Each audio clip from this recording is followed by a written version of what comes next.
Hi, first graders. We've spent a lot of time this year solving addition problems and subtraction problems where the equal sign comes towards the end of the problem, which makes the most sense for us. 9 plus 3 equals 12. 16 minus something equals 8. But remember, we also said that this equal sign could be said using the words is the same as. So 9 plus 3 is the same as 12. 16 minus something is the same thing as 8. So we've spent a lot of time this whole year, and especially the last week and a half, solving problems that have a missing number somewhere in them. What tends to happen to us in first grade is that if we notice that the equal sign is coming kind of towards the beginning of the problem, we sometimes forget what to do. So today's lesson is all about what we do if that equal sign, or how we can say is the same as, comes towards the beginning of the problem. So if we take a look here, 9 plus 3 is the same as 12. I've written that out on index cards. 9 plus 3 is the same thing as 12. Sometimes we might see that like this though. 12 is the same thing as 9 plus 3. And sometimes our brains say, wait a minute, that equal sign is not supposed to be at the beginning. For first graders, it really is okay. When you have an equal sign, as long as you keep the stuff before the equal sign or after the equal sign together, you really can move it from one place to another. That equal sign has to stay, but what comes before it and what comes after it has to stay together.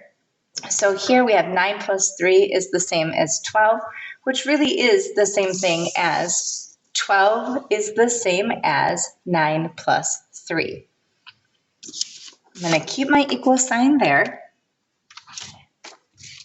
And this looks similar to the problem that I wrote on my whiteboard when we started. 16 minus something is the same as 8. So here I have 8 is the same as 16 minus something. And we, in first grade, we don't really freak out when we see that equal sign towards the beginning, but it does throw us for a little bit of craziness. So first graders, what I want you to remember is leave that equal sign there and just switch. Now that looks like something we're familiar with solving. 16 minus something equals 8. I could pull out a number line. I can pull out a number grid to solve this. I know I'm starting on 16. I know eventually I'm going to land on the 8. How many hops backwards does it take me to get to this 8? Whatever those hops are is going to be the answer here. 1, 2, 3, 4, 5, 6, 7, nope, I started on the number. Starting on 16, I started on 18. 1, 2, 3, 4, 5, 6, 7, 8. So it took me 8 hops backwards. So 16 minus something is the same as 8 is also how we would solve 8 is the same as 16 minus something. That equal sign stays right there, and you can change what comes before the equal sign and what comes after the equal sign.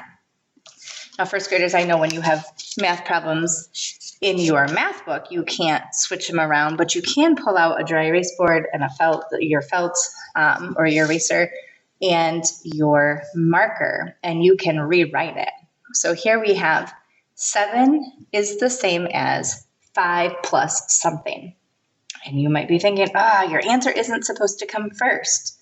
Go ahead and switch it around. 5 plus something is the same as 7. This is something that we know how to solve. We can put 5 on our fist, and we can count up until we get to 7. 5, 6, 7.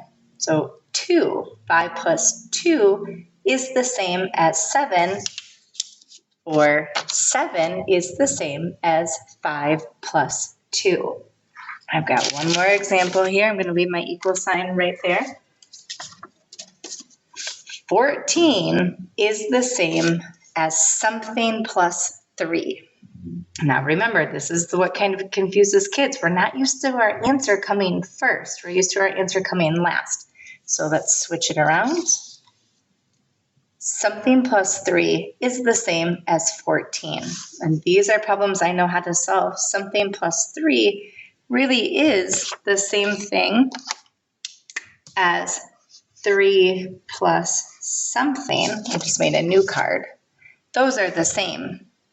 Something plus 3 and 3 plus something are the same. Those are turnaround facts. And when you're adding, you can switch those numbers, you can switch the positions, and it's fine. So this one might be a little easier for us to solve than that one.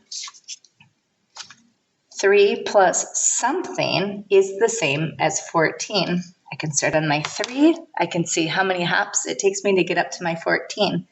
1, 2, 3, 4, 5, 6, 7, 8, 9, 10, 11. It takes me 11 hops. So 3 plus 11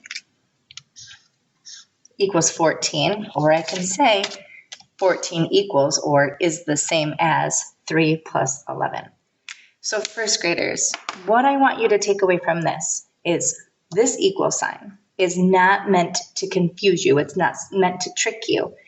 I want you to know and to remember that whatever comes before the equal sign and whatever comes after the equal sign can be switched,